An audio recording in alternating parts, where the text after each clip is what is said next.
ਸਤਿ ਸ਼੍ਰੀ ਅਕਾਲ। ਤੁਸੀਂ ਵੇਖ ਰਹੇ ਹੋ ਟੀਵੀ ਪੰਜਾਬ ਤੇ ਮੈਂ ਹਾਂ ਤੁਹਾਡੇ ਨਾਲ ਇੰਦਰਪ੍ਰੀਤ ਕੌਰ ਪੰਨੂ। ਖਬਰਾਂ ਦੇ ਇਸ ਬੁਲੇਟਿਨ ਦੇ ਵਿੱਚ ਤੁਹਾਡਾ ਸਵਾਗਤ ਹੈ। ਸਭ ਤੋਂ ਪਹਿਲਾਂ ਝਾਤ ਮਾਰਦੇ ਹਾਂ ਅੱਜ ਦੀਆਂ ਚੁਣਵੀਆਂ ਖਬਰਾਂ ਦੇ ਉੱਪਰ। ਕੈਨੇਡਾ ਦੇ ਵਿੱਚ ਮਈ ਤੋਂ ਸ਼ੁਰੂ ਹੋਣਗੀਆਂ ਉਡਾਨਾਂ, 에ਅਰਲਾਈਨ ਕੰਪਨੀਆਂ ਨੇ ਦਿੱਤੀ ਜਾਣਕਾਰੀ। ਕਰੋਨਾ ਨੈਗੇਟਿਵ ਰਿਪੋਰਟ ਦੇ ਨਾਮ ਤੇ ਧੋਖਾ, ਵਿਅਕਤੀ ਕੀਤਾ ਗਿਆ ਚਾਰਜ। ਹੁਣ ਫੇਸਬੁੱਕ ਨੇ ਕੈਨੇਡਾ ਸਰਕਾਰ ਦੇ ਨਾਲ ਮਿਲਾਏ ਹੱਥ। 31 ਮਾਰਚ ਨੂੰ ਵੈਕਸੀਨ ਦੇ ਬਾਰੇ ਮਿਲੇਗੀ ਸਾਰੀ ਜਾਣਕਾਰੀ। ਦੇਖੋ ਕੈਨੇਡਾ ਦੇ ਆਲੀਸ਼ਾਨ ਘਰ, ਕੀਮਤ ਸੁਣ ਕੇ ਹੋ ਜਾਓਗੇ ਹੈਰਾਨ। ਟੋਰਾਂਟੋ ਹਸਪਤਾਲ ਵਾਲਿਆਂ ਨੇ ਨਹੀਂ ਲਗਵਾਇਆ ਕਰੋਨਾ ਟੀਕਾ, ਜਾਣੋ ਕੈਨੇਡਾ ਦੀ ਕਰੋਨਾ ਵਾਇਰਸ ਦੀ ਅਪਡੇਟ। ਸਰੀ ਤੋਂ ਆਇਆ ਹਥਿਆਰ ਦੀ ਨੋਕ ਤੇ ਚੋਰੀ ਦਾ ਮਾਮਲਾ, ਪੁਲਿਸ ਵੱਲੋਂ 2 ਵਿਅਕਤੀ ਕੀਤੇ ਗਏ ਕਾਬੂ। ਕੈਨੇਡਾ ਵੱਲੋਂ ਕਰੋਨਾ ਵਾਇਰਸ ਦੇ ਚੱਲਦਿਆਂ ਆਪਣੀਆਂ ਉਡਾਨਾਂ ਦੇ ਉੱਪਰ ਰੋਕ ਲਗਾ ਦਿੱਤੀ ਗਈ, ਪਰ ਹੁਣ ਖਾਸ ਜਾਣਕਾਰੀ ਸਾਂਝੀ ਕੀਤੀ ਗਈ ਹੈ 에ਅਰ ਕੈਨੇਡਾ ਅਤੇ ਵੈਸਟ ਜੈਟ ਵੱਲੋਂ, ਜਿੱਥੇ ਉਹਨਾਂ ਨੇ ਦੱਸਿਆ ਹੈ ਕਿ ਮਈ ਮਹੀਨੇ ਤੋਂ ਕੁਝ ਉਡਾਨਾਂ ਦੀ ਸ਼ੁਰੂਆਤ ਮੁੜ ਤੋਂ ਕੀਤੀ ਜਾ ਰਹੀ ਹੈ। ਕਿਹੜੀਆਂ ਇਹ ਉਡਾਨਾਂ ਨੇ, ਕਦੋਂ ਤੇ ਕਿਸ ਤਰ੍ਹਾਂ ਇਹਨਾਂ ਦੀ ਸ਼ੁਰੂਆਤ ਹੋਏਗੀ, ਪੂਰੀ ਜਾਣਕਾਰੀ ਦੇਵਾਂਗੇ ਇਸ ਖਬਰ ਦੇ ਵਿੱਚ। ਕੈਨੇਡਾ ਦੀਆਂ 에ਅਰਲਾਈਨਸ ਦੇ ਵੱਲੋਂ ਉਡਾਨਾਂ ਦੇ ਬਾਰੇ ਐਲਾਨ ਕੀਤਾ ਗਿਆ ਹੈ। ਵੈਸਟ ਜੈਟ ਨੇ ਕਿਹਾ ਹੈ ਕਿ ਕੋਵਿਡ-19 ਦੇ ਕਰਕੇ 1 ਮਹੀਨੇ ਦੇ ਸਸਪੈਂਸ਼ਨ ਤੋਂ ਬਾਅਦ ਉਹ ਹੁਣ ਐਟਲਾਂਟਿਕ ਕੈਨੇਡੀਅਨ 에ਅਰਪੋਰਟਸ ਤੇ ਵਾਪਸੀ ਕਰ ਰਹੇ ਹਨ। ਉਧਰ 에ਅਰ ਕੈਨੇਡਾ ਦਾ ਕਹਿਣਾ ਹੈ ਕਿ ਉਹਨਾਂ ਵੱਲੋਂ ਮਈ ਮਹੀਨੇ ਸਨ ਡੈਸਟੀਨੇਸ਼ਨ ਦੇ ਵਾਸਤੇ ਆਪਣੀਆਂ ਸੇਵਾਵਾਂ ਸ਼ੁਰੂ ਕੀਤੀਆਂ ਜਾ ਰਹੀਆਂ ਨੇ। ਵੈਸਟ ਜੈਟ ਵੱਲੋਂ ਮਈ ਅਤੇ ਜੂਨ ਦੇ ਵਿੱਚ ਚਾਰਲਟ ਟਾਊਨ, ਫਰੈਡਰਿਕਟਨ, ਮੌਂਕਟਨ, ਸਿਡਨੀ ਅਤੇ ਕਿਊਬੈਕ ਸਿਟੀ ਦੇ 에ਅਰਪੋਰਟ ਦੇ ਉੱਪਰ ਉਡਾਨਾਂ ਦੀ ਮੁੜ ਤੋਂ ਸ਼ੁਰੂਆਤ ਕੀਤੀ ਜਾ ਰਹੀ ਹੈ। ਵੈਸਟ ਜੈਟ ਦੇ CEO ਅਤੇ ਪ੍ਰੈਜ਼ੀਡੈਂਟ ਵੱਲੋਂ ਇਹ ਜਾਣਕਾਰੀ ਸਾਂਝੀ ਕੀਤੀ ਗਈ ਕਿ ਕਰੋਨਾ ਦੇ ਕਰਕੇ ਉਹਨਾਂ ਵੱਲੋਂ ਆਪਣੀਆਂ ਸੇਵਾਵਾਂ ਨੂੰ ਬੰਦ ਕੀਤਾ ਗਿਆ ਸੀ, ਪਰ ਹੁਣ ਫਿਰ ਤੋਂ ਉਹ ਵਾਪਸੀ ਕਰਨ ਜਾ ਰਹੇ ਹਨ। ਦੱਸ ਦਈਏ ਕਿ ਨਵੰਬਰ 2020 ਦੇ ਵਿੱਚ ਵੈਸਟ ਜੈਟ ਵੱਲੋਂ 5 에ਅਰਪੋਰਟ ਦੇ ਉੱਪਰ ਆਪਣੀਆਂ ਸਰਵਿਸਿਜ਼ ਬੰਦ ਕਰ ਦਿੱਤੀਆਂ ਗਈਆਂ। ਇਸ ਦਾ ਕਾਰਨ ਸੀ ਯਾਤਰੀਆਂ ਦੀ ਗਿਣਤੀ ਦੇ ਵਿੱਚ ਜੋ ਕਮੀ ਆ ਰਹੀ ਸੀ। ਅਕਤੂਬਰ ਮਹੀਨੇ ਸੇਂਟ ਜੌਨਸ ਅਤੇ ਟੋਰਾਂਟੋ ਵੱਲੋਂ ਆਪਣੀਆਂ ਫਲਾਈਟਸ ਬੰਦ ਕਰ ਦਿੱਤੀਆਂ ਗਈਆਂ। 에ਅਰਲਾਈਨ ਦਾ ਫੋਕਸ ਹੋਵੇਗਾ ਕਿ ਮੁੜ ਤੋਂ ਪੂਰੀ ਸੁਰੱਖਿਆ ਦੇ ਨਾਲ ਉਡਾਨਾਂ ਦੀ ਸ਼ੁਰੂਆਤ ਕੀਤੀ ਜਾਵੇ। ਉਧਰ 에ਅਰ ਕੈਨੇਡਾ ਵੱਲੋਂ ਵੀ ਅਜਿਹਾ ਐਲਾਨ ਕੀਤਾ ਗਿਆ। ਉਹਨਾਂ ਕਿਹਾ ਕਿ ਜਮਾਇਕਾ, ਮੈਕਸੀਕੋ, ਬਾਰਬਾਡੋਸ ਲਈ ਮਈ ਮਹੀਨੇ ਫਲਾਈਟਾਂ ਮੁੜ ਚਲਾਈਆਂ ਜਾਣਗੀਆਂ। ਜਨਵਰੀ ਦੇ ਵਿੱਚ ਇੱਥੇ ਫੈਡਰਲ ਸਰਕਾਰ ਵੱਲੋਂ ਰੋਕ ਦਾ ਐਲਾਨ ਕੀਤਾ ਗਿਆ ਸੀ। ਟੋਰਾਂਟੋ ਤੋਂ ਮੈਕਸੀਕੋ ਦੇ ਲਈ ਮਈ 3 ਤੋਂ ਹਫ਼ਤੇ ਦੇ ਵਿੱਚ 3 ਉਡਾਨਾਂ ਹੋਣਗੀਆਂ। ਟੋਰਾਂਟੋ ਤੋਂ ਕਿੰਗਸਟਨ ਦੇ ਲਈ 1 ਫਲਾਈਟ, ਇਸੇ ਤਰ੍ਹਾਂ ਜਮਾਇਕਾ ਅਤੇ ਬਾਰਬਾਡੋਸ ਦੇ ਵਿੱਚ ਮਈ 5 ਅਤੇ ਮਈ 9 ਤੋਂ ਇਹਨਾਂ ਉਡਾਨਾਂ ਦੀ ਸ਼ੁਰੂਆਤ ਕੀਤੀ ਜਾਵੇਗੀ। ਦੱਸ ਦਈਏ ਕਿ ਇਹਨਾਂ ਸਨ ਡੈਸਟੀਨੇਸ਼ਨਸ ਦੇ ਉੱਪਰ ਅਪ੍ਰੈਲ 30 ਤੱਕ ਪਹਿਲਾਂ ਰੋਕ ਲਗਾਈ ਗਈ ਸੀ। ਕੈਨੇਡਾ ਸਰਕਾਰ ਵੱਲੋਂ ਲਾਜ਼ਮੀ ਕੀਤਾ ਗਿਆ ਕਿ ਜਿਹੜਾ ਵੀ ਕੈਨੇਡਾ ਆਵੇਗਾ, ਪਹਿਲਾਂ ਤੇ ਉਹਨੂੰ ਕੈਨੇਡਾ ਦੇ ਵਿੱਚ ਆਉਂਦਿਆਂ ਆਪਣੀ ਕਰੋਨਾ ਨੈਗੇਟਿਵ ਰਿਪੋਰਟ ਦਿਖਾਉਣੀ ਪਏਗੀ ਅਤੇ ਇਸ ਤੋਂ ਬਾਅਦ ਕੈਨੇਡਾ ਪਹੁੰਚਣ ਤੇ ਵੀ ਉਸ ਦਾ ਕਰੋਨਾ ਦਾ ਟੈਸਟ ਕੀਤਾ ਜਾਵੇਗਾ। ਪਰ ਫਿਰ ਵੀ ਬਹੁਤ ਸਾਰੇ ਅਜਿਹੇ ਲੋਕ ਨੇ ਜਿਨ੍ਹਾਂ ਵੱਲੋਂ ਕਰੋਨਾ ਨੈਗੇਟਿਵ ਰਿਪੋਰਟ ਦੇ ਨਾਮ ਦੇ ਉੱਪਰ ਵੀ ਧੋਖਾ ਕਰਨ ਦੀ ਕੋਸ਼ਿਸ਼ ਕੀਤੀ ਜਾ ਰਹੀ ਹੈ। ਟੋਰਾਂਟੋ ਪੀਅਰਸਨ 에ਅਰਪੋਰਟ ਤੋਂ ਇੱਕ ਅਜਿਹਾ ਮਾਮਲਾ ਸਾਹਮਣੇ ਆਇਆ ਜਿੱਥੇ ਚੈਕਿੰਗ ਦੌਰਾਨ ਇਹ ਪਾਇਆ ਗਿਆ ਕਿ ਵਿਅਕਤੀ ਵੱਲੋਂ ਕਰੋਨਾ ਨੈਗੇਟਿਵ ਰਿਪੋਰਟ ਜੋ ਦਿਖਾਈ ਜਾ ਰਹੀ ਸੀ ਉਹ ਦਰਅਸਲ ਅਸਲੀ ਨਹੀਂ ਸੀ। ਜੇਕਰ ਤੁਸੀਂ ਕੈਨੇਡਾ ਆਉਣਾ ਹੈ ਤਾਂ ਤੁਹਾਨੂੰ ਇੱਥੇ ਆਉਂਦਿਆਂ ਆਪਣੀ ਕਰੋਨਾ ਨੈਗੇਟਿਵ ਰਿਪੋਰਟ ਦਿਖਾਉਣੀ ਪਵੇਗੀ। ਪਰ ਫਿਰ ਵੀ ਅਜਿਹੇ ਬਹੁਤ ਸਾਰੇ ਲੋਕ ਨੇ ਜਿਨ੍ਹਾਂ ਵੱਲੋਂ ਇਸ ਨੂੰ ਲੈ ਕੇ ਵੀ ਘਪਲੇ ਕੀਤੇ ਜਾ ਰਹੇ ਨੇ। ਅਜਿਹਾ ਮਾਮਲਾ ਟੋਰਾਂਟੋ ਪੀਅਰਸਨ 에ਅਰਪੋਰਟ ਤੋਂ ਸਾਹਮਣੇ ਆਇਆ ਜਿੱਥੇ ਯਾਤਰੀ ਵੱਲੋਂ ਆਪਣੀ ਝੂਠੀ ਕਰੋਨਾ ਰਿਪੋਰਟ ਦਿਖਾਉਣ ਦੀ ਕੋਸ਼ਿਸ਼ ਕੀਤੀ ਗਈ। ਪੀਲ ਰੀਜਨ ਪੁਲਿਸ ਵੱਲੋਂ ਜਾਣਕਾਰੀ ਦਿੱਤੀ ਗਈ ਕਿ ਅਜਿਹਾ ਕਰਨ ਦੇ ਉੱਪਰ ਵਿਅਕਤੀ ਨੂੰ ਚਾਰਜ ਕੀਤਾ ਗਿਆ। ਉਹਨਾਂ ਦੱਸਿਆ ਕਿ ਐਤਵਾਰ 4 ਵਜੇ ਪੁਲਿਸ ਵੱਲੋਂ ਕੈਨੇਡਾ ਬਾਰਡਰ ਸਰਵਿਸਿਜ਼ ਏਜੰਸੀ ਨੂੰ ਅਸਿਸਟ ਕੀਤਾ ਜਾ ਰਿਹਾ ਸੀ। ਇਸ ਦੌਰਾਨ CBSA ਯਾਤਰੀਆਂ ਦੇ ਡਾਕੂਮੈਂਟਸ ਦੀ ਜਾਂਚ ਪੜਤਾਲ ਕਰ ਰਿਹਾ ਸੀ। ਇਸ ਜਾਂਚ ਦੌਰਾਨ ਉਹਨਾਂ ਦੇਖਿਆ ਕਿ ਇੱਕ ਇੰਟਰਨੈਸ਼ਨਲ ਟਰੈਵਲਰ ਜਿਸ ਦੀ ਉਮਰ 45 ਸਾਲ ਹੈ, ਐਡਮੌਂਟਨ ਦਾ ਰਹਿਣ ਵਾਲਾ ਹੈ, ਉਸਨੇ ਆਪਣੀ ਝੂਠੀ ਕਰੋਨਾ ਰਿਪੋਰਟ ਦਿਖਾਈ। ਫਿਲਹਾਲ ਇਸ ਵਿਅਕਤੀ ਨੂੰ ਬੇਲ ਦੇ ਉੱਪਰ ਰਿਹਾ ਕਰ ਦਿੱਤਾ ਗਿਆ ਹੈ। ਵਿਅਕਤੀ ਨੂੰ ਪੀਲ ਪਬਲਿਕ ਹੈਲਥ ਕੋਲ ਭੇਜਿਆ ਗਿਆ ਤਾਂ ਕਿ ਉਸ ਦਾ ਕਰੋਨਾ ਟੈਸਟ ਕੀਤਾ ਜਾਵੇ ਅਤੇ ਪਤਾ ਲੱਗ ਸਕੇ ਕਿ ਇਸ ਵਿਅਕਤੀ ਨੂੰ ਕੋਵਿਡ-19 ਹੈ ਜਾਂ ਫਿਰ ਨਹੀਂ। ਦੱਸ ਦਈਏ ਕਿ ਕੈਨੇਡਾ ਦੇ ਵਿੱਚ ਜਿਹੜੇ ਕਰੋਨਾ ਵਾਇਰਸ ਦੇ ਦੌਰਾਨ ਹੁਣ ਨਵੇਂ ਨਿਯਮ ਲਾਗੂ ਕੀਤੇ ਗਏ, ਉਸ ਦੇ ਮੁਤਾਬਕ ਕੈਨੇਡਾ ਆਉਣ ਵਾਲੇ ਹਰ ਇੰਟਰਨੈਸ਼ਨਲ ਟਰੈਵਲਰ ਨੂੰ ਆਪਣੀ ਕੋਵਿਡ-19 ਨੈਗੇਟਿਵ ਰਿਪੋਰਟ ਦਿਖਾਉਣੀ ਪਵੇਗੀ। ਇਸ ਦੇ ਨਾਲ ਹੀ ਪਹੁੰਚਣ ਦੇ ਉੱਪਰ ਯਾਤਰੀ ਦਾ ਇੱਕ ਹੋਰ ਵੀ ਕਰੋਨਾ ਟੈਸਟ ਕੀਤਾ ਜਾਵੇਗਾ। ਇਹ ਟੈਸਟ ਕੁਆਰੰਟਾਈਨ ਕੀਤੇ ਜਾਣ ਤੋਂ ਪਹਿਲਾਂ ਕੀਤਾ ਜਾਂਦਾ ਹੈ। ਦੱਸ ਦਈਏ ਕਿ ਫਰਵਰੀ ਮਹੀਨੇ ਦੇ ਵਿੱਚ ਵੀ ਇੱਥੋਂ ਇੱਕ ਅਜਿਹਾ ਹੀ ਮਾਮਲਾ ਸਾਹਮਣੇ ਆਇਆ ਸੀ ਜਿੱਥੇ ਵਿਅਕਤੀ ਵੱਲੋਂ ਆਪਣੀ ਕੋਵਿਡ-19 ਨੈਗੇਟਿਵ ਰਿਪੋਰਟ ਗਲਤ ਦਿਖਾਈ ਗਈ ਸੀ। ਫੇਸਬੁੱਕ ਵੱਲੋਂ ਕੈਨੇਡਾ ਸਰਕਾਰ ਦੇ ਨਾਲ ਫੈਡਰਲ ਸਰਕਾਰ ਦੇ ਨਾਲ ਹੱਥ ਮਿਲਾਇਆ ਗਿਆ ਹੈ। ਇਸ ਦਾ ਮਤਲਬ ਹੈ ਕਿ ਫੇਸਬੁੱਕ ਹੁਣ ਕੈਨੇਡਾ ਸਰਕਾਰ ਦੇ ਨਾਲ ਮਿਲ ਕੇ ਇੱਕ ਪ੍ਰੋਗਰਾਮ ਕਰਨ ਵਾਲੀ ਹੈ, ਜਿਸ ਦੇ ਵਿੱਚ ਵੈਕਸੀਨੇਸ਼ਨ ਦੇ ਨਾਲ ਸੰਬੰਧਿਤ तमाम ਜਾਣਕਾਰੀ ਕੈਨੇਡੀਅਨਸ ਦੇ ਨਾਲ ਸਾਂਝੀ ਕੀਤੀ ਜਾਵੇਗੀ। ਇਹ ਇਵੈਂਟ 31 ਮਾਰਚ ਨੂੰ ਕਰਵਾਇਆ ਜਾਵੇਗਾ। ਇਸ ਦੇ ਵਿੱਚ ਜੇਕਰ ਤੁਹਾਡੇ ਕੋਲ ਕੋਈ ਵੀ ਸਵਾਲ ਹੈ ਵੈਕਸੀਨ ਦੇ ਨਾਲ ਸੰਬੰਧਿਤ, ਉਹ ਤੁਸੀਂ ਪੁੱਛ ਸਕਦੇ ਹੋ। ਨਾਲ ਦੀ ਨਾਲ ਜਿਹੜੇ ਐਕਸਪਰਟ ਨੇ ਇਸ ਦੇ ਉੱਪਰ, ਜਾਣੀ ਕਿ ਇਸ ਵੈਕਸੀਨ ਦੇ ਬਾਰੇ ਵਿੱਚ ਸਾਰੀ ਜਾਣਕਾਰੀ ਤੁਹਾਨੂੰ ਦਿੰਦੇ ਹੋਏ ਵੀ ਨਜ਼ਰ ਆਉਣਗੇ। ਫੇਸਬੁੱਕ ਵੱਲੋਂ ਆਟਵਾ ਦੇ ਨਾਲ ਮਿਲ ਕੇ ਹੁਣ ਵੈਕਸੀਨ ਦੇ ਬਾਰੇ ਵਿੱਚ ਜਾਗਰੂਕਤਾ ਫੈਲਾਈ ਜਾਵੇਗੀ। ਫੈਡਰਲ ਸਰਕਾਰ ਦੇ ਨਾਲ ਫੇਸਬੁੱਕ ਵੱਲੋਂ ਕੋਲੈਬੋਰੇਸ਼ਨ ਕੀਤੀ ਜਾ ਰਹੀ ਹੈ। ਇਹ ਜੋ ਪਲਾਨ ਫੇਸਬੁੱਕ ਵੱਲੋਂ ਤਿਆਰ ਕੀਤਾ ਜਾ ਰਿਹਾ ਹੈ, ਇਸ ਦੇ ਵਿੱਚ ਲਾਈਵ ਕੁਐਸਚਨ ਆਨਸਰ ਵੈਕਸੀਨ ਦੇ ਬਾਰੇ ਵਿੱਚ ਪੁੱਛੇ ਜਾਣਗੇ, ਜਿਸ ਦੀ ਜਾਣਕਾਰੀ ਕੈਨੇਡਾ ਦੀ chief public health officer doctor Theresa Tam, deputy chief public health officer ਅਤੇ deputy chief medical officer at indigenous services Canada ਵੱਲੋਂ ਦਿੱਤੀ ਜਾਵੇਗੀ। ਦੱਸ ਦਈਏ ਕਿ ਪਬਲਿਕ ਹੈਲਥ ਏਜੰਸੀ ਵੱਲੋਂ ਕੈਨੇਡੀਅਨਸ ਤੱਕ ਟੀਕੇ ਦੇ ਬਾਰੇ ਵਿੱਚ, ਇਸ ਦੀ ਸੁਰੱਖਿਆ ਦੇ ਬਾਰੇ ਵਿੱਚ ਅਤੇ ਇਫੈਕਟਿਵਨੈਸ ਦੇ ਬਾਰੇ ਵਿੱਚ ਜਾਣਕਾਰੀ ਸਾਂਝੀ ਕੀਤੀ ਜਾਵੇਗੀ। ਇਸ ਦੇ ਨਾਲ ਹੀ तमाम ਕੈਨੇਡੀਅਨਸ ਇਸ ਮੁੱਦੇ ਦੇ ਉੱਪਰ ਵੈਕਸੀਨ ਦੇ ਨਾਲ ਸੰਬੰਧਿਤ ਆਪਣੀ رائے ਵੀ ਰੱਖ ਸਕਦੇ ਨੇ ਅਤੇ ਸਵਾਲ ਵੀ ਇਸ ਦੇ ਉੱਪਰ ਪੁੱਛ ਸਕਦੇ ਨੇ। ਇਸ ਦੇ ਬਾਰੇ तमाम ਜਾਣਕਾਰੀ ਇੱਕ ਪ੍ਰੈਸ ਰਿਲੀਜ਼ ਦੇ ਜ਼ਰੀਏ ਟੀਮ ਵੱਲੋਂ ਜਾਰੀ ਕੀਤੀ ਗਈ। ਕੈਨੇਡਾ ਦੇ ਫੇਸਬੁੱਕ ਪੇਜ ਦੇ ਉੱਪਰ ਇਹ ਇਵੈਂਟ ਕਰਵਾਇਆ ਜਾਵੇਗਾ। ਇਸ ਇਵੈਂਟ ਦੇ ਵਾਸਤੇ 31 ਮਾਰਚ ਦਾ ਸਮਾਂ ਰੱਖਿਆ ਗਿਆ ਅਤੇ ਇਸ ਦੀ ਸ਼ੁਰੂਆਤ 1 ਵਜੇ ਹੋਵੇਗੀ। ਇਸ ਇਵੈਂਟ ਨੂੰ ਕੋ-ਹੋਸਟ ਕੀਤਾ ਜਾਵੇਗਾ ਸਮਾਂਥਾ ਦੇ ਵੱਲੋਂ, ਜੋ ਕਿ ਇੱਕ ਪ੍ਰਸਿੱਧ ਸਾਇੰਸ ਕਮਿਊਨੀਕੇਟਰ ਹੈ। ਸੋ ਹੁਣ 31 ਮਾਰਚ ਦੁਪਹਿਰ 1 ਵਜੇ तमाम ਕੈਨੇਡੀਅਨਸ ਵੈਕਸੀਨ ਦੇ ਬਾਰੇ ਵਿੱਚ ਜਾਣਕਾਰੀ ਲੈਣ ਦੇ ਵਾਸਤੇ ਤਿਆਰ ਹੋ ਜਾਣ ਅਤੇ ਆਪਣਾ ਸਵਾਲ ਵੀ ਤਿਆਰ ਰੱਖਣ ਜੋ ਉਹ ਇਸ ਟੀਕੇ ਦੇ ਬਾਰੇ ਵਿੱਚ ਪੁੱਛਣਾ ਚਾਹੁੰਦੇ ਨੇ। ਵੈਂਕੂਵਰ ਦੇ ਵਿੱਚ ਘਰਾਂ ਦੀ ਕੀਮਤ ਬਹੁਤ ਜ਼ਿਆਦਾ ਹੈ, ਇਸ ਦੇ ਵਿੱਚ ਕੋਈ ਹੈਰਾਨੀ ਵੀ ਨਹੀਂ, ਪਰ ਕੈਨੇਡਾ ਦੇ ਵੱਖ-ਵੱਖ ਹਿੱਸਿਆਂ ਦੇ ਵਿੱਚ ਅਜਿਹੇ ਆਲੀਸ਼ਾਨ ਘਰ ਮੌਜੂਦ ਨੇ ਜਿਨ੍ਹਾਂ ਦੀ ਕੀਮਤ ਸੁਣ ਕੇ ਤੁਸੀਂ ਹੈਰਾਨ ਹੋ ਜਾਵੋਗੇ। ਇਸ ਖਬਰ ਦੇ ਵਿੱਚ ਇਹ ਪੂਰੀ ਜਾਣਕਾਰੀ ਤੁਹਾਨੂੰ ਦੱਸਾਂਗੇ ਕਿ ਕਿਸ ਘਰ ਦੀ ਕਿੰਨੀ ਕੀਮਤ ਹੈ, ਉਸ ਦੀ ਦਿੱਖ ਕਿਸ ਤਰ੍ਹਾਂ ਦੀ ਹੈ। ਇਹ ਪੂਰੀ ਅਪਡੇਟ ਦੱਸਾਂਗੇ ਇਸ ਖਬਰ ਦੇ ਵਿੱਚ। ਵੈਂਕੂਵਰ ਦੇ ਵਿੱਚ ਰੀਅਲ ਏਸਟੇਟ ਮਹਿੰਗੀ ਹੈ, ਇਸ ਦੇ ਉੱਪਰ ਕੋਈ ਵੀ ਸ਼ੱਕ ਨਹੀਂ ਹੈ। ਇੱਥੇ ਜਿਹੜੇ ਵੱਧ ਕੀਮਤ ਦੇ ਵਿੱਚ ਘਰ ਵਿਕਦੇ ਹਨ, ਉਹਨਾਂ ਦੀ ਕੀਮਤ ਦੂਸਰੀ ਜਗ੍ਹਾ ਦੇ ਉੱਪਰ ਇੱਥੋਂ ਨਾਲੋਂ ਵੱਖ ਹੈ। ਅੱਜ ਤੁਹਾਨੂੰ ਅਸੀਂ ਦੱਸਾਂਗੇ ਅਜਿਹੇ ਹੀ ਕੁਝ ਮਹਿੰਗੇ ਘਰਾਂ ਬਾਰੇ। ਸਭ ਤੋਂ ਪਹਿਲਾਂ ਗੱਲ ਕਰਦੇ ਹਾਂ ਜਿਹੜਾ ਘਰ ਵੈਂਕੂਵਰ ਦੇ ਵਿੱਚ ਹੈ, ਜਿਸ ਦੀ ਕੀਮਤ $8,99,900 ਹੈ। ਇਹ ਜੋ ਤਸਵੀਰ ਤੁਸੀਂ ਦੇਖ ਰਹੇ ਹੋ, ਇੱਕ ਘਰ 620 Prior Saint Vancouver British Columbia ਦੇ ਵਿੱਚ ਸਥਿਤ ਹੈ। ਇਹ ਘਰ 953 ਸਕੁਆਇਰ ਫੀਟ 1/2 ਡੁਪਲੈਕਸ ਅਤੇ ਇਸ ਘਰ ਦੇ ਵਿੱਚ 2 ਬੈਡਰੂਮ ਹਨ ਤੇ 2 ਬਾਥਰੂਮ ਹਨ। ਇਹ ਘਰ ਜ਼ਿਆਦਾ ਸਪੇਸ਼ੀਅਸ ਤਾਂ ਨਹੀਂ ਹੈ, ਪਰ ਇਸ ਘਰ ਨੂੰ ਹਾਲ ਹੀ ਦੇ ਵਿੱਚ ਰੈਨੋਵੇਟ ਕੀਤਾ ਗਿਆ ਹੈ। ਇਹ ਜੋ ਦੂਸਰੇ ਘਰ ਦੀਆਂ ਤਸਵੀਰਾਂ ਤੁਸੀਂ ਦੇਖ ਰਹੇ ਹੋ, ਇਹ ਨਿਊ ਵੈਸਟਮਿੰਸਟਰ ਦੇ ਵਿੱਚ ਹੈ ਅਤੇ ਇਸ ਘਰ ਦੀ ਕੀਮਤ ਹੈ $9,38,800। ਇਸ ਘਰ ਦੀ location 152 Pier Place New Westminster British Columbia ਹੈ। ਇਸ ਘਰ ਦੇ ਵਿੱਚ 3 ਬੈਡਰੂਮ ਹਨ, 3 ਬਾਥਰੂਮ ਹਨ ਅਤੇ ਇਹ 1383 ਸਕੁਆਇਰ ਫੁੱਟ ਦਾ ਹੈ। ਇਹ ਛੋਟਾ ਜਿਹਾ ਪਿਆਰਾ ਘਰ ਫਰੇਜ਼ਰ ਰਿਵਰ ਦੇ ਨਜ਼ਦੀਕ ਹੈ। ਇਹ ਜੋ ਤੁਸੀਂ ਆਪਣੀ ਸਕਰੀਨ ਦੇ ਉੱਪਰ ਅਗਲੇ ਘਰ ਦੀਆਂ ਤਸਵੀਰਾਂ ਦੇਖ ਰਹੇ ਹੋ, ਇਹ ਸਰੀ ਦੇ ਵਿੱਚ ਹੈ ਤੇ ਇਸ ਦੀ ਕੀਮਤ $9,99,000 ਹੈ। ਇਸ ਘਰ ਦੀ ਲੋਕੇਸ਼ਨ 10165 ਵੀਵਰ ਡਰਾਈਵ, ਸਰੀ, ਬ੍ਰਿਟਿਸ਼ ਕੋਲੰਬੀਆ ਹੈ।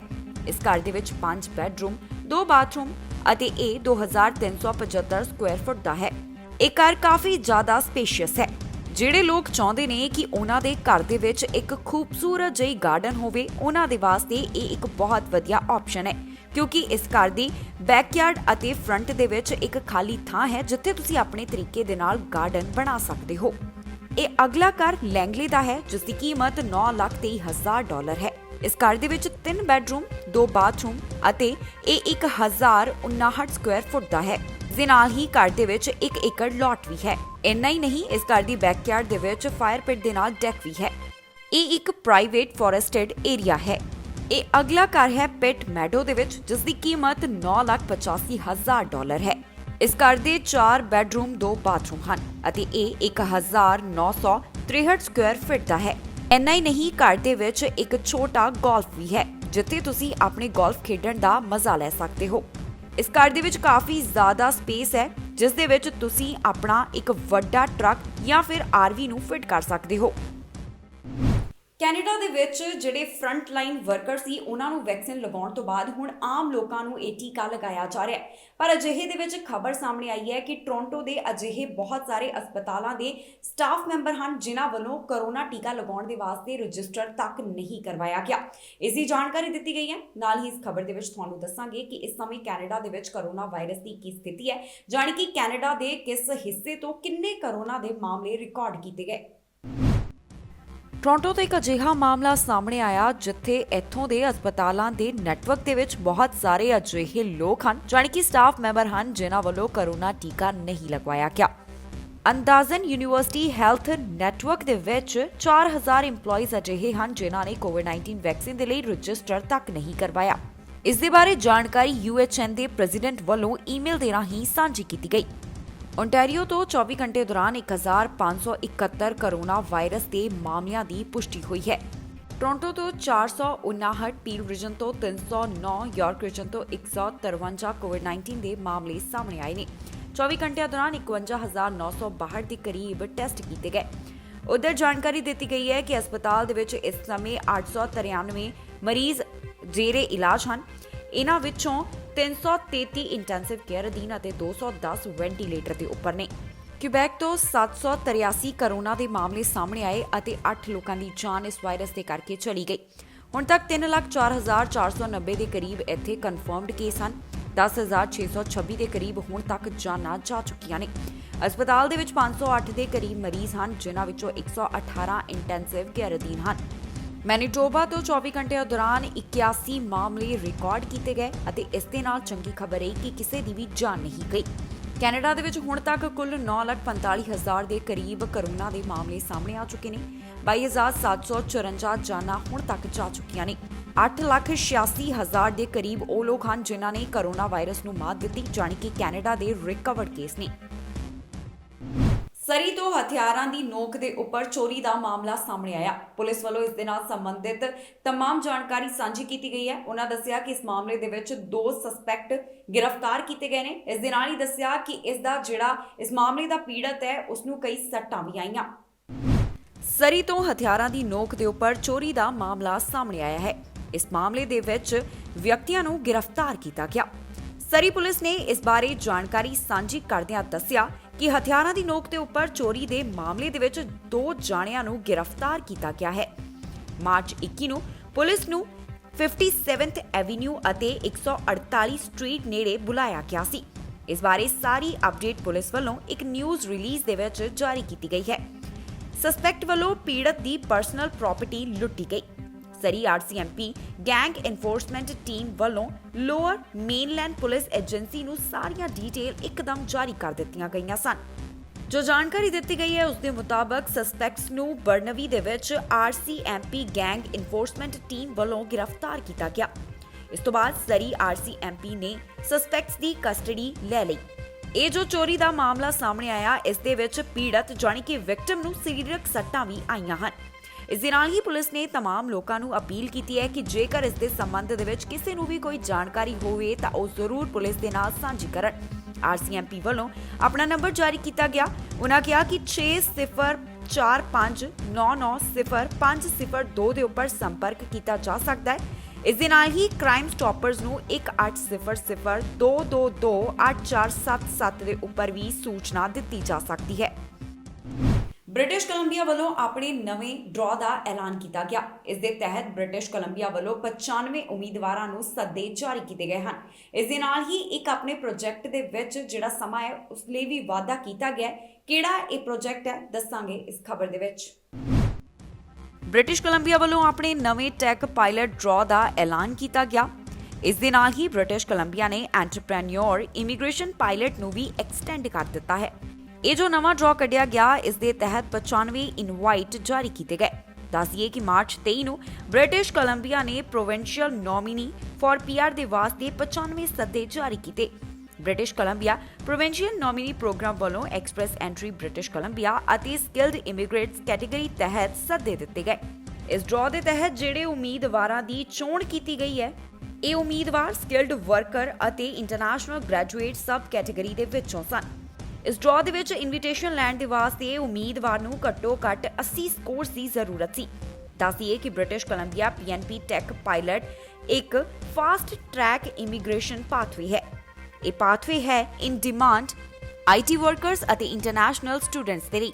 ਇਸ ਦੇ ਨਾਲ ਹੀ ਬ੍ਰਿਟਿਸ਼ ਕੋਲੰਬੀਆ ਵੱਲੋਂ ਐਲਾਨ ਕੀਤਾ ਗਿਆ ਕਿ ਉਹ 31 ਮਾਰਚ 2024 ਤੱਕ ਆਪਣੇ ਐਂਟਰਪ੍ਰੈਨਿਓਰ ਇਮੀਗ੍ਰੇਸ਼ਨ ਨੂੰ ਵਧਾ ਰਹੇ ਹਨ। ਜ਼ਿਕਰਯੋਗ ਹੈ ਕਿ ਪਾਇਲਟ ਪ੍ਰੋਜੈਕਟ ਦੀ ਸ਼ੁਰੂਆਤ ਮਈ 2017 ਦੇ ਵਿੱਚ ਕੀਤੀ ਗਈ ਸੀ। ਇਸ ਨੂੰ ਕਈ ਵਾਰ ਐਕਸਟੈਂਡ ਕੀਤਾ ਗਿਆ। ਆਖਰੀ ਵਾਰ ਜੂਨ 2021 ਤੱਕ ਇਸ ਨੂੰ ਵਧਾਇਆ ਗਿਆ। ਕੈਨੇਡਾ ਅਤੇ ਅਮਰੀਕਾ ਦੋਹਾਂ ਦੇਸ਼ਾਂ ਦੇ ਵਿੱਚ ਜੌਨਸਨ ਐਂਡ ਜੌਨਸਨ ਵੈਕਸੀਨ ਨੂੰ ਹਰੀ ਝੰਡੀ ਦਿੱਤੀ ਗਈ।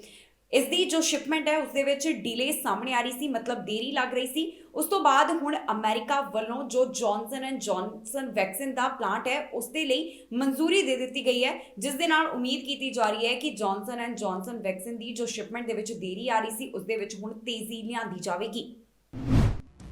ਅਮਰੀਕਾ ਦੇ ਵਿੱਚ Johnson and Johnson Covid vaccine plant ਨੂੰ ਮਨਜ਼ੂਰੀ ਦੇ ਦਿੱਤੀ ਗਈ ਹੈ।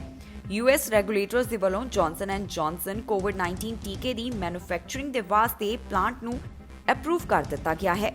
ਦੱਸ ਦਈਏ ਕਿ US ਅਤੇ ਬਾਕੀ ਲੋਕੈਲਿਟੀਜ਼ ਨੂੰ ਇਸ ਹਫ਼ਤੇ ਦੇ ਅੰਦਰ 27 ਮਿਲੀਅਨ ਡੋਜ਼ਸ ਭੇਜੀਆਂ ਜਾਣਗੀਆਂ। ਇਸ ਦੇ ਵਿੱਚੋਂ 4 million shots Johnson and Johnson company ਦੇ ਹਨ। ਇਸ ਬਾਰੇ ਵਾਈਟ ਹਾਊਸ ਦੀ ਸਪੋਕਸਵੂਮਨ ਵੱਲੋਂ ਜਾਣਕਾਰੀ ਦਿੱਤੀ ਗਈ ਹੈ। ਦੱਸ ਦਈਏ ਕਿ Johnson and Johnson the shipment ਦੇ ਵਿੱਚ ਦੇਰੀ ਆ ਰਹੀ ਸੀ, ਪਰ ਹੁਣ ਇਹ ਜੋ ਅਪਰੂਵਲ ਮਿਲਿਆ ਹੈ ਇਸ ਤੋਂ ਬਾਅਦ ਇਸ ਸ਼ਿਪਮੈਂਟ ਦੇ ਵਿੱਚ ਤੇਜ਼ੀ ਆ ਜਾਵੇਗੀ। US food and drug administration ਵੱਲੋਂ ਜੌਨਸਨ ਐਂਡ ਜੌਨਸਨ ਵੈਕਸੀਨ ਦਾ ਇੱਕ ਹੀ ਸ਼ਾਟ ਅਪਰੂਵ ਕੀਤਾ ਗਿਆ, ਜਿਸ ਦਾ ਮਤਲਬ ਹੈ ਕਿ ਕੋਰੋਨਾ ਵਾਇਰਸ ਦੇ ਖਿਲਾਫ ਇਸ ਵੈਕਸੀਨ ਦਾ ਇੱਕ ਸ਼ਾਟ ਹੀ ਕਾਫੀ ਹੋਵੇਗਾ। ਕੰਪਨੀ ਵੱਲੋਂ ਮਾਰਚ ਮਹੀਨੇ ਦੇ ਆਖਿਰ ਤੱਕ 20 ਮਿਲੀਅਨ ਡੋਜ਼ਸ ਪਹੁੰਚਾਈਆਂ ਜਾਣਗੀਆਂ। ਅਮਰੀਕਾ ਦੀ ਜੇਕਰ ਗੱਲ ਕਰੀਏ ਤਾਂ 82.7 ਮਿਲੀਅਨ ਲੋਕ ਅਜਿਹੇ ਹਨ ਜਿਨ੍ਹਾਂ ਨੂੰ ਇੱਕ ਸ਼ਾਟ ਕੋਵਿਡ-19 ਵੈਕਸੀਨ ਦਾ ਲਗਾਇਆ ਜਾ ਚੁੱਕਿਆ ਹੈ। ਉਧਰ ਕੈਨੇਡਾ ਦੇ ਵਿੱਚ ਮਾਰਚ 5 ਨੂੰ ਜੌਨਸਨ ਐਂਡ ਜੌਨਸਨ ਵੈਕਸੀਨ ਨੂੰ ਅਪਰੂਵ ਕੀਤਾ ਗਿਆ ਸੀ। ਇਸ ਦੇ ਨਾਲ ਹੀ ਕੈਨੇਡਾ ਵੱਲੋਂ ਇਸ ਦੀਆਂ 10 ਮਿਲੀਅਨ ਡੋਜ਼ਸ ਦਾ ਪ੍ਰੀ ਆਰਡਰ ਵੀ ਦਿੱਤਾ ਗਿਆ, ਜਾਣੀ ਕਿ ਪਹਿਲਾਂ ਹੀ ਐਡਵਾਂਸ ਦੇ ਵਿੱਚ ਆਰਡਰ ਦੇ ਦਿੱਤਾ ਗਿਆ। ਇਸ ਦੇ ਨਾਲ ਹੀ ਉਹਨਾਂ ਵੱਲੋਂ ਵਿਕਲਪ ਇਹ ਵੀ ਚੁਣਿਆ ਗਿਆ ਕਿ 28 ਮਿਲੀਅਨ ਡੋਜ਼ਸ ਦਾ ਹੋਰ ਆਰਡਰ ਵੀ ਦਿੱਤਾ ਜਾ ਸਕਦਾ ਹੈ। ਐਸਟ੍ਰਾਜੈਨੇਕਾ ਵੈਕਸੀਨ ਨੂੰ ਲੈ ਕੇ ਲਗਾਤਾਰ ਸਵਾਲ ਚੁੱਕੇ ਜਾ ਰਹੇ ਨੇ। ਯੂਰਪ ਵੱਲੋਂ ਇਹ ਜਾਣਕਾਰੀ ਦਿੱਤੀ ਗਈ ਕਿ ਜਿਨ੍ਹਾਂ ਵਿਅਕਤੀਆਂ ਨੂੰ ਇਹ ਟੀਕਾ ਲਗਾਇਆ ਗਿਆ ਉਹਨਾਂ ਦੇ ਵਿੱਚ ਬਲੱਡ ਕਲੌਟ ਬਣੇ। ਉਸ ਤੋਂ ਬਾਅਦ ਕੈਨੇਡਾ ਦੇ ਵਿੱਚ ਵੀ ਸਵਾਲ ਚੁੱਕੇ ਗਏ, ਪਰ ਹੁਣ ਇਹਨਾਂ ਸਵਾਲਾਂ ਦੇ ਘੇਰੇ ਦੇ ਵਿੱਚ ਇੱਕ ਵਾਰ ਫੇਰ ਤੋਂ ਐਸਟ੍ਰਾਜੈਨੇਕਾ ਵੈਕਸੀਨ ਆ ਗਿਆ ਹੈ, ਜਿਸ ਦੇ ਬਾਰੇ ਵਿੱਚ ਹੁਣ ਇੱਕ ਮੰਗ ਜਿਹੜੀ ਹੈ ਉਹ ਅਮਰੀਕਾ ਵਾਲੇ ਪਾਸਿਓਂ ਕੀਤੀ ਜਾ ਰਹੀ ਹੈ ਕਿ ਜੋ ਡਾਟਾ ਕੰਪਨੀ ਵੱਲੋਂ ਸਾਂਝਾ ਕੀਤਾ ਗਿਆ ਉਹ ਪੁਰਾਣਾ ਸੀ, ਉਹ ਪੂਰੀ ਜਾਣਕਾਰੀ ਉਹਨਾਂ ਨੂੰ ਨਹੀਂ ਦਿੱਤੀ ਗਈ। ਐਸਟ੍ਰਾਜੈਨੇਕਾ ਵੈਕਸੀਨ ਵੱਲੋਂ ਵੀ ਇਸ ਮਾਮਲੇ ਦੇ ਵਿੱਚ ਆਪਣਾ ਬਿਆਨ ਜਾਰੀ ਕੀਤਾ ਗਿਆ ਹੈ। ਕੈਨੇਡਾ ਦੇ ਵਿੱਚ ਲਗਾਤਾਰ ਐਸਟ੍ਰਾਜੈਨੇਕਾ ਵੈਕਸੀਨ ਨੂੰ ਲੈ ਕੇ ਸਵਾਲ ਕੀਤੇ ਜਾ ਰਹੇ ਸਨ। ਇਹ ਮੁੱਦਾ ਬਾਰ-ਬਾਰ ਚੁੱਕਿਆ ਜਾ ਰਿਹਾ ਸੀ ਕਿਉਂਕਿ ਇਸ ਟੀਕੇ ਦੇ ਨਾਲ ਸੰਬੰਧਿਤ ਖਬਰਾਂ ਸਾਹਮਣੇ ਆਈਆਂ ਸੀ ਕਿ ਜਿਨ੍ਹਾਂ ਵਿਅਕਤੀਆਂ ਨੂੰ ਇਹ ਟੀਕਾ ਲਗਾਇਆ ਗਿਆ ਉਹਨਾਂ ਵਿੱਚੋਂ ਕਈਆਂ ਦੇ ਬਲੱਡ ਕਲੌਟ ਬਣੇ ਨੇ। ਕੈਨੇਡਾ ਦੇ ਵਿੱਚ ਇਹ ਮੁੱਦਾ ਚੁੱਕਿਆ ਗਿਆ। ਇਸ ਤੋਂ ਬਾਅਦ ਹੁਣ ਐਸਟ੍ਰਾਜੈਨੇਕਾ ਟੀਕੇ ਦੇ ਟ੍ਰਾਇਲ ਨੂੰ ਲੈ ਕੇ ਅਮਰੀਕਾ ਵੱਲੋਂ ਵੀ ਕਈ ਤਰ੍ਹਾਂ ਦੇ ਸਵਾਲ ਚੁੱਕੇ ਜਾ ਰਹੇ ਹਨ। ਅਮਰੀਕਾ ਦੇ ਹੈਲਥ ਡਿਪਾਰਟਮੈਂਟ ਦੇ ਅਧਿਕਾਰੀਆਂ ਵੱਲੋਂ ਕਿਹਾ ਗਿਆ ਕਿ ਐਸਟ੍ਰਾਜੈਨੇਕਾ ਟੀਕੇ ਦੇ ਅਮਰੀਕੀ ਟ੍ਰਾਇਲ ਦੇ ਨਤੀਜੇ ਦੇ ਵਿੱਚ ਪੁਰਾਣੀ ਜਾਣਕਾਰੀ ਸ਼ਾਮਿਲ ਹੋ ਸਕਦੀ ਹੈ ਅਤੇ ਇਸ ਦਾ ਮਤਲਬ ਇਹ ਹੈ ਕਿ ਕੰਪਨੀ ਨੇ ਵੈਕਸੀਨ ਦੇ ਇਫੈਕਟ ਨੂੰ ਲੈ ਕੇ ਉਹਨਾਂ ਨੂੰ ਅਧੂਰਾ ਡਾਟਾ ਦਿੱਤਾ ਹੈ। ਉਧਰ ਐਸਟ੍ਰਾਜੈਨੇਕਾ ਵੱਲੋਂ ਵੀ ਇਸ ਦੇ ਨਾਲ ਸੰਬੰਧਿਤ ਆਪਣਾ ਬਿਆਨ ਜਾਰੀ ਕੀਤਾ ਗਿਆ, ਜਿਸ ਵਿੱਚ ਉਹਨਾਂ ਨੇ ਕਿਹਾ ਕਿ ਜੋ ਅੰਕੜੇ ਜਾਰੀ ਕੀਤੇ ਗਏ ਉਸ ਦੇ ਵਿੱਚ ਸਟੱਡੀ ਦੇ ਨਿਯਮਾਂ ਮੁਤਾਬਕ 17 ਫਰਵਰੀ ਤੱਕ ਦੇ ਮਾਮਲੇ ਸ਼ਾਮਿਲ ਹਨ। ਉਹਨਾਂ ਕਿਹਾ ਕਿ ਇਸ ਦੇ ਸ਼ੁਰੂਆਤੀ ਅੰਕੜੇ ਵੀ ਦਿੱਤੇ ਜਾ ਚੁੱਕੇ ਹਨ ਅਤੇ 48 ਘੰਟਿਆਂ ਦੇ ਅੰਦਰ ਇਸ ਨੂੰ ਅਪਡੇਟ ਕੀਤਾ ਜਾਵੇਗਾ। ਇਸ ਤੋਂ ਬਾਅਦ ਅਮਰੀਕਾ ਦੀ national institute of allergy and infectious diseases ਵੱਲੋਂ ਵੀ ਕੰਪਨੀ ਦੇ ਦਾਅਵੇ ਦੇ ਉੱਪਰ ਇੱਕ ਬਿਆਨ ਜਾਰੀ ਕੀਤਾ ਗਿਆ ਹੈ। ਏਜੰਸੀ ਨੇ ਕਿਹਾ ਕਿ ਡੇਟਾ ਤੇ ਸੇਫਟੀ ਮਾਰਕੀਟਿੰਗ ਬੋਰਡ ਨੇ ਇਸ ਗੱਲ ਨੂੰ ਲੈ ਕੇ ਚਿੰਤਾ ਦਾ ਪ੍ਰਗਟਾਵਾ ਕੀਤਾ ਹੈ ਕਿ ਐਸਟ੍ਰਾਜੈਨੇਕਾ ਨੇ ਇਸ ਟ੍ਰਾਇਲ ਦੇ ਨਾਲ ਪੁਰਾਣੀਆਂ ਸੂਚਨਾਵਾਂ ਨੂੰ ਸ਼ਾਮਲ ਕੀਤਾ ਹੋਵੇਗਾ। ਇਸ ਦੇ ਨਾਲ ਇਹ ਨਹੀਂ ਪਤਾ ਲੱਗ ਸਕਦਾ ਕਿ ਇਹ ਟੀਕਾ ਕਿੰਨਾ ਇਫੈਕਟਿਵ ਹੈ। ਐਲਨ ਮਸਕ ਵੱਲੋਂ ਟੈਸਲਾ ਕਾਰ ਦੇ ਬਾਰੇ ਇੱਕ ਖਾਸ ਜਾਣਕਾਰੀ ਸਾਂਝੀ ਕੀਤੀ ਗਈ ਹੈ। ਉਹਨਾਂ ਦੱਸਿਆ ਹੈ ਕਿ ਤੁਸੀਂ ਬਿਟਕੋਇਨ ਦੇ ਨਾਲ ਵੀ ਇਹ ਕੀਮਤ ਖਰੀਦ ਸਕਦੇ ਹੋ। ਕਿਸ ਤਰ੍ਹਾਂ ਖਰੀਦੀ ਜਾ ਸਕਦੀ ਹੈ, ਇਸ ਦੀ तमाम ਜਿਹੜੀ ਜਾਣਕਾਰੀ ਉਹਨਾਂ ਨੇ ਆਪਣੇ ਟਵਿੱਟਰ ਦੇ ਉੱਪਰ ਟਵੀਟ ਕਰਕੇ ਸਾਂਝੀ ਕੀਤੀ। ਟੈਸਲਾ ਕਾਰ ਨੂੰ ਬਿਟਕੋਇਨਸ ਦੇ ਨਾਲ ਵੀ ਖਰੀਦਿਆ ਜਾ ਸਕਦਾ ਹੈ। ਜੀ ਹਾਂ, ਅਮਰੀਕਾ ਦੇ ਵਿੱਚ ਅਜਿਹਾ ਹੁਣ ਹੋ ਸਕਦਾ ਹੈ ਕਿ ਜਿਹੜੇ ਟੈਸਲਾ ਕਾਰ ਖਰੀਦਣਾ ਚਾਹੁੰਦੇ ਨੇ ਉਹ ਬਿਟਕੋਇਨਸ ਦੇ ਨਾਲ ਇਸ ਨੂੰ ਬਾਏ ਕਰ ਸਕਦੇ ਨੇ। ਇਹ ਜਾਣਕਾਰੀ ਖੁਦ ਟੈਸਲਾ ਦੇ CEO ਐਲਨ ਮਸਕ ਵੱਲੋਂ ਸਾਂਝੀ ਕੀਤੀ ਗਈ ਹੈ। ਇਹ ਜੋ ਜਾਣਕਾਰੀ ਐਲਨ ਮਸਕ ਵੱਲੋਂ ਸਾਂਝੀ ਕੀਤੀ ਗਈ, ਜਿਸ ਦੇ ਵਿੱਚ ਦੱਸਿਆ ਗਿਆ ਕਿ ਹੁਣ ਬਿਟਕੋਇਨਸ ਦੇ ਨਾਲ ਵੀ ਟੈਸਲਾ ਕਾਰ ਨੂੰ ਖਰੀਦਿਆ ਜਾ ਸਕਦਾ ਹੈ, ਇਸ ਸੇਵਾ ਦੀ ਸ਼ੁਰੂਆਤ ਕਰ ਦਿੱਤੀ ਗਈ ਹੈ। ਕੰਪਨੀ ਵੱਲੋਂ ਆਪਣੀ ਵੈਬਸਾਈਟ ਦੇ ਵਿੱਚ ਇਸ ਨੂੰ ਲੈ ਕੇ ਬਦਲਾਅ ਕੀਤੇ ਜਾ ਰਹੇ ਨੇ, ਜਿਸ ਦਾ ਮਤਲਬ ਹੈ ਕਿ ਪੇਮੈਂਟ ਆਪਸ਼ਨ ਦੇ ਵਿੱਚ ਡਾਲਰ ਦੇ ਨਾਲ ਬਿਟਕੋਇਨ ਨੂੰ ਵੀ ਰੱਖਿਆ ਜਾਵੇਗਾ। ਇਹ ਸਾਰੀ ਇਨਫੋਰਮੇਸ਼ਨ ਮਸਕ ਨੇ ਇੱਕ ਟਵੀਟ ਕਰਕੇ ਸਾਂਝੀ ਕੀਤੀ ਹੈ। ਦੱਸ ਦਈਏ ਕਿ 1 ਮਹੀਨੇ ਪਹਿਲਾਂ ਹੀ ਇਲੈਕਟ੍ਰੋਨਿਕ ਕਾਰ ਬਣਾਉਣ ਵਾਲੀ ਕੰਪਨੀ ਟੈਸਲਾ ਵੱਲੋਂ ਇਹ ਐਲਾਨ ਕਰ ਦਿੱਤਾ ਗਿਆ ਸੀ ਕਿ ਉਹਨਾਂ ਵੱਲੋਂ ਹੁਣ ਅਜਿਹਾ ਕੀਤਾ ਜਾਵੇਗਾ, ਜਿਸ ਦਾ ਮਤਲਬ ਹੈ ਕਿ ਬਿਟਕੋਇਨ ਦੇ ਨਾਲ ਕਾਰ ਨੂੰ ਬਾਏ ਕੀਤਾ ਜਾਵੇਗਾ। ਇਸ ਕੰਪਨੀ ਵੱਲੋਂ ਪਹਿਲਾਂ ਹੀ ਬਿਟਕੋਇਨ ਦੇ ਵਿੱਚ 1.5 ਅਰਬ ਡਾਲਰ ਦਾ ਨਿਵੇਸ਼ ਯਾਨੀ ਕਿ ਇਨਵੈਸਟਮੈਂਟ ਕੀਤੀ ਜਾ ਚੁੱਕੀ ਹੈ। ਮੌਜੂਦਾ ਸਮੇਂ ਦੀ ਜੇਕਰ ਗੱਲ ਕਰੀਏ ਤਾਂ ਇੱਕ ਬਿਟਕੋਇਨ ਦੀ ਕੀਮਤ 56,000 ਡਾਲਰ ਤੋਂ ਵੀ ਵੱਧ ਹੈ, ਜਿਸ ਦਾ ਸਾਫ਼ ਤੌਰ ਦੇ ਉੱਪਰ ਮਤਲਬ ਹੈ ਕਿ ਜੇਕਰ ਕੋਈ ਬੇਸ ਮਾਡਲ ਇਸ ਕਾਰ ਦਾ ਖਰੀਦਣਾ ਚਾਹੁੰਦਾ ਹੈ ਤੇ ਉਸ ਦੇ ਵਾਸਤੇ ਉਸ ਨੂੰ ਇੱਕ ਬਿਟਕੋਇਨ ਤੋਂ ਵੀ ਘੱਟ ਦੇਣੇ ਪੈਣਗੇ। ਕੈਨੇਡਾ ਦੇ ਵਿੱਚ ਲਗਾਤਾਰ ਕ੍ਰਾਈਮ ਦੇ ਨਾਲ ਸੰਬੰਧਿਤ ਕਈ ਖਬਰਾਂ ਅਤੇ ਘਟਨਾਵਾਂ ਸਾਹਮਣੇ ਆ ਰਹੀਆਂ ਹਨ। ਅਜਿਹੇ ਦੇ ਵਿੱਚ ਇੱਕ ਮਾਮਲਾ ਸਾਹਮਣੇ ਆਇਆ ਜਿੱਥੇ 4 ਪੰਜਾਬੀਆਂ ਦੇ ਉੱਪਰ ਦੋਸ਼ ਲੱਗਿਆ। ਉਹਨਾਂ ਵੱਲੋਂ ਹੋਟਲ ਦੇ ਵਿੱਚ ਕਈ ਜਿਹੜੀ ਵੱਡੀ ਕੀਮਤ ਦੇ ਚੈੱਕ ਚੋਰੀ ਕੀਤੇ ਉਹ ਰੱਖੇ ਹੋਏ ਸੀ। ਇਹਨਾਂ ਦੇ ਨਾਲ ਇਹਨਾਂ ਨੂੰ ਗ੍ਰਿਫਤਾਰ ਕੀਤਾ ਗਿਆ, ਨਾਲ ਦੀ ਨਾਲ ਇਹਨਾਂ ਦੀ ਪਹਿਚਾਣ ਵੀ ਜਨਤਕ ਕਰ ਦਿੱਤੀ ਗਈ ਹੈ। ਕੈਨੇਡਾ ਤੋਂ ਇੱਕ ਅਜਿਹਾ ਮਾਮਲਾ ਸਾਹਮਣੇ ਆਇਆ ਜਿੱਥੇ ਧੋਖਾਧੜੀ ਦੇ ਮਾਮਲੇ ਦੇ ਵਿੱਚ 4 ਪੰਜਾਬੀਆਂ ਨੂੰ ਗ੍ਰਿਫਤਾਰ ਕੀਤਾ ਗਿਆ ਹੈ। ਦੱਸ ਦਈਏ ਕਿ ਓਨਟਾਰੀਓ ਪ੍ਰੋਵਿੰਸ਼ਨਲ ਪੁਲਿਸ ਵੱਲੋਂ ਭਾਰਤੀ ਮੂਲ ਦੇ 4 ਲੋਕਾਂ ਨੂੰ ਇਸ ਮਾਮਲੇ ਦੇ ਵਿੱਚ ਗ੍ਰਿਫਤਾਰ ਕੀਤਾ ਗਿਆ ਹੈ। ਇਹਨਾਂ 4 ਨੂੰ ਬੋਸਟਨ ਦੇ ਇੱਕ ਹੋਟਲ ਦੇ ਵਿੱਚ ਗ੍ਰਿਫਤਾਰ ਕੀਤਾ ਗਿਆ। ਦੱਸ ਦਈਏ ਕਿ ਇਸ ਹੋਟਲ ਦੇ ਵਿੱਚ ਉਹਨਾਂ ਵੱਲੋਂ 1 ਲੱਖ ਡਾਲਰ ਦੇ ਕਰੀਬ ਚੋਰੀ ਦੇ ਚੈੱਕ, ਚੋਰੀ ਦੀਆਂ ਆਈਡੀ ਅਤੇ ਹੋਰ ਵੀ ਕਈ ਇਲੀਗਲ ਡਾਕੂਮੈਂਟ ਰੱਖੇ ਗਏ ਸਨ। ਹੁਣ ਇਹਨਾਂ 4 ਦੀ 31 ਮਈ ਨੂੰ ਪੇਸ਼ੀ ਹੋਵੇਗੀ। ਇਸ ਧੋਖਾਧੜੀ ਦੇ ਮਾਮਲੇ ਦੇ ਵਿੱਚ ਜਿਨ੍ਹਾਂ ਨੂੰ ਵੀ ਗ੍ਰਿਫਤਾਰ ਕੀਤਾ ਗਿਆ ਹੈ, ਉਹਨਾਂ ਦੀ ਪਹਿਚਾਣ ਨੂੰ ਜਨਤਕ ਕੀਤਾ ਗਿਆ ਹੈ। ਪੁਲਿਸ ਵੱਲੋਂ ਜੋ ਜਾਣਕਾਰੀ ਸਾਂਝੀ ਕੀਤੀ ਗਈ ਹੈ, ਉਸ ਦੇ ਮੁਤਾਬਕ ਇਹਨਾਂ ਦੀ ਪਹਿਚਾਣ ਪ੍ਰਦੀਪ ਸਿੰਘ, ਗੁਰਦੀਪ ਬੈਂਸ, ਗੁਰਪ੍ਰੀਤ ਸਿੰਘ ਦੇ ਤੌਰ ਦੇ ਉੱਪਰ ਹੋਈ ਹੈ। ਇਹਨਾਂ ਸਾਰਿਆਂ ਦਾ ਪਹਿਲਾਂ ਹੀ ਕ੍ਰਿਮੀਨਲ ਰਿਕਾਰਡ ਹੈ। ਇਸ ਤੋਂ ਪਹਿਲਾਂ ਇਹ ਸਾਰੇ ਡਰੱਗ ਸੰਬੰਧਿਤ ਮਾਮਲਿਆਂ ਦੇ ਵਿੱਚ ਗ੍ਰਿਫਤਾਰ ਕੀਤੇ ਜਾ ਚੁੱਕੇ ਹਨ। ਦੱਸ ਦਈਏ ਕਿ ਬ੍ਰੈਂਪਟਨ ਤੋਂ ਕਈ ਤਰ੍ਹਾਂ ਦੇ ਅਪਰਾਧਿਕ ਮਾਮਲੇ ਲਗਾਤਾਰ ਸਾਹਮਣੇ ਆ ਰਹੇ ਹਨ। ਇੰਨਾ ਹੀ ਨਹੀਂ, ਆਲੇ ਦੁਆਲੇ ਦੇ ਖੇਤਰਾਂ ਵਿੱਚੋਂ ਡਾਕ ਡੱਬਿਆਂ ਦੀਆਂ ਭੰਨਤੋੜ ਅਤੇ ਚਿੱਠੀਆਂ ਚੋਰੀ ਕਰਨ ਦੇ ਵੀ ਮਾਮਲੇ ਸਾਹਮਣੇ ਆ ਰਹੇ ਹਨ। ਪਰ ਹੁਣ ਜੋ ਕੈਨੇਡਾ ਤੋਂ ਇਹ ਮਾਮਲਾ ਸਾਹਮਣੇ ਆਇਆ ਹੈ, ਧੋਖਾਧੜੀ ਦੇ ਮਾਮਲੇ ਦੇ ਵਿੱਚ 4 ਜਾਣਿਆਂ ਨੂੰ ਗ੍ਰਿਫਤਾਰ ਕਰ ਲਿਆ ਗਿਆ ਹੈ। ਬ੍ਰਿਟਿਸ਼ ਕੋਲੰਬੀਆ ਦੇ ਪ੍ਰੀਮੀਅਰ ਜੌਨ ਹੌਰਗਨ ਵੱਲੋਂ ਅੱਜ ਇੱਕ ਖਾਸ ਵੱਡਾ ਐਲਾਨ ਕੀਤਾ ਗਿਆ। ਉਹਨਾਂ ਵੱਲੋਂ ਇਹ ਜਾਣਕਾਰੀ ਦਿੱਤੀ ਗਈ ਹੈ ਕਿ ਕਰੋਨਾ ਵਾਇਰਸ ਦੇ ਕਰਕੇ ਟੂਰਿਜ਼ਮ ਅਤੇ ਹੌਸਪਿਟੈਲਿਟੀ ਸੈਕਟਰ ਕਾਫੀ ਜ਼ਿਆਦਾ ਪ੍ਰਭਾਵਿਤ ਹੋਇਆ। ਇਸ ਦੇ ਕਰਕੇ ਉਹ ਚਾਹੁੰਦੇ ਨੇ ਕਿ ਜਿਹੜੇ ਇਸ ਦੇ ਨਾਲ ਸੰਬੰਧਿਤ ਵਰਕਰਸ ਨੇ, ਜਾਣੀ ਕਿ ਜਿਹੜੇ ਵਰਕਰਸ ਟੂਰਿਜ਼ਮ ਤੇ ਹੌਸਪਿਟੈਲਿਟੀ ਸੈਕਟਰ ਤੋਂ ਹਨ, ਉਹਨਾਂ ਨੂੰ ਵੈਕਸੀਨੇਸ਼ਨ ਕਲੀਨਿਕ ਦੇ ਵਾਸਤੇ ਹਾਇਰ ਕੀਤਾ ਜਾਵੇਗਾ। ਬਾਕੀ ਜਾਣਕਾਰੀ ਦੱਸਾਂਗੇ ਇਸ ਖਬਰ ਦੇ ਵਿੱਚ। ਬ੍ਰਿਟਿਸ਼ ਕੋਲੰਬੀਆ ਦੇ ਪ੍ਰੀਮੀਅਰ ਜੌਨ ਹੌਰਗਨ ਵੱਲੋਂ ਵੈਕਸੀਨੇਸ਼ਨ ਪਲਾਨ ਦੇ ਬਾਰੇ ਵਿੱਚ ਕੁਝ ਖਾਸ ਐਲਾਨ ਕੀਤੇ ਗਏ। ਕੈਨੇਡਾ ਦੇ ਵਿੱਚ ਕੋਵਿਡ-19 ਦੇ ਚੱਲਦਿਆਂ ਟੂਰਿਜ਼ਮ ਅਤੇ ਹੌਸਪਿਟੈਲਿਟੀ ਸੈਕਟਰ ਦੇ ਉੱਪਰ ਕਾਫੀ ਮਾੜਾ ਪ੍ਰਭਾਵ ਪਿਆ।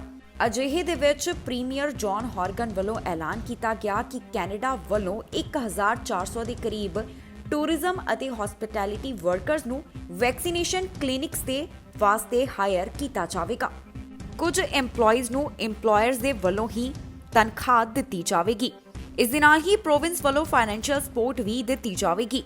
ਦੱਸ ਦਈਏ ਕਿ ਪ੍ਰੋਵਿੰਸ ਵੱਲੋਂ ਜੋ ਜ਼ਿਆਦਾ ਤੋਂ ਜ਼ਿਆਦਾ ਲੋਕਾਂ ਨੂੰ ਕੋਵਿਡ-19 ਵੈਕਸੀਨ ਲਗਾਉਣ ਦਾ ਟੀਚਾ ਰੱਖਿਆ ਗਿਆ, ਉਸ ਦੇ ਤਹਿਤ ਹੁਣ ਕਾਫੀ ਵੱਡੇ ਪੱਧਰ ਦੇ ਉੱਪਰ ਇਮਿਊਨਾਈਜੇਸ਼ਨ ਕਲੀਨਿਕ ਖੋਲ੍ਹੇ ਜਾ ਰਹੇ ਹਨ। ਇਹਨਾਂ 'ਚੋਂ ਬਹੁਤ ਸਾਰੇ ਕਲੀਨਿਕ ਅਜਿਹੇ ਹਨ ਜਿਨ੍ਹਾਂ ਦੇ ਉੱਪਰ ਕੰਮ ਚੱਲ ਰਿਹਾ ਹੈ।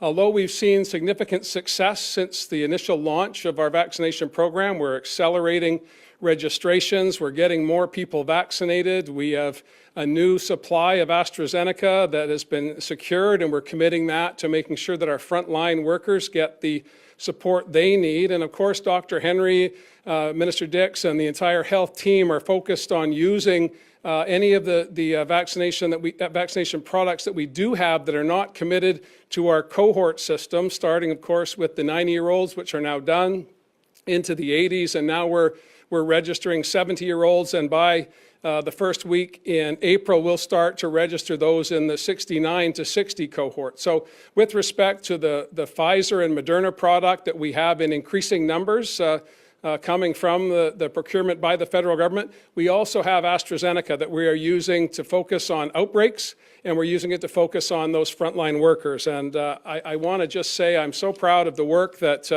everyone across the province has been doing to get out of the situation we've been in for the past 12 months. All of us are tired of this. They're just exhausted with COVID-19. But we are not out of the woods yet. We have several more miles to go before we rest. And I want to just keep reinforcing that with the people at home, that although there is extremely good news on the horizon in the weeks ahead, we still have weeks to go. And I want people to be very, very mindful of that. ਇਸ ਦੇ ਨਾਲ ਹੀ ਜਾਂਦੇ ਇੱਕ ਵਾਰ ਫਿਰ ਤੋਂ ਝਾਤ ਮਾਰਦੇ ਹਾਂ ਅੱਜ ਦੀਆਂ ਚੋਣਵੀਆਂ ਖਬਰਾਂ ਦੇ ਉੱਪਰ। ਕੈਨੇਡਾ ਦੇ ਵਿੱਚ ਮਈ ਤੋਂ ਸ਼ੁਰੂ ਹੋਣਗੀਆਂ ਉਡਾਨਾਂ, 에ਅਰਲਾਈਨ ਕੰਪਨੀਆਂ ਨੇ ਦਿੱਤੀ ਜਾਣਕਾਰੀ। ਕਰੋਨਾ ਨੈਗੇਟਿਵ ਰਿਪੋਰਟ ਦੇ ਨਾਮ ਤੇ ਧੋਖਾ, ਵਿਅਕਤੀ ਕੀਤਾ ਗਿਆ ਚਾਰਜ।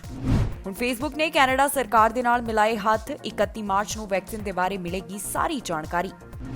ਦੇਖੋ ਕੈਨੇਡਾ ਦੇ ਆਲੀਸ਼ਾਨ ਘਰ, ਕੀਮਤ ਸੁਣ ਕੇ ਹੋ ਜਾਓਗੇ ਹੈਰਾਨ। ਟੋਰਾਂਟੋ ਹਸਪਤਾਲ ਵਾਲਿਆਂ ਨੇ ਨਹੀਂ ਲਗਵਾਇਆ ਕਰੋਨਾ ਟੀਕਾ, ਜਾਣੋ ਕੈਨੇਡਾ ਦੀ ਕਰੋਨਾ ਵਾਇਰਸ ਦੀ ਅਪਡੇਟ। ਸਰੀ ਤੋਂ ਆਇਆ ਹਥਿਆਰ ਦੀ ਨੋਕ ਤੇ ਚੋਰੀ ਦਾ ਮਾਮਲਾ, ਪੁਲਿਸ ਵੱਲੋਂ 2 ਵਿਅਕਤੀ ਕੀਤੇ ਗਏ ਕਾਬੂ। ਖਬਰਾਂ ਦੇ ਇਸ ਬੁਲੇਟਿਨ ਦੇ ਵਿੱਚ ਇੰਨਾ ਹੀ। ਨਵੀਆਂ ਤੇ ਤਾਜ਼ੀਆਂ ਖਬਰਾਂ ਲੈ ਕੇ ਫਿਰ ਤੋਂ ਹਾਜ਼ਰ ਹੋਵਾਂਗੇ। ਫਿਲਹਾਲ ਮੈਨੂੰ ਇੰਦਰਪ੍ਰੀਤ ਕੌਰ ਪੰਨੂ ਨੂੰ ਦਿਓ ਇਜਾਜ਼ਤ ਤੇ ਤੁਸੀਂ ਵੇਖਦੇ ਰਹੋ ਟੀਵੀ ਪੰਜਾਬ।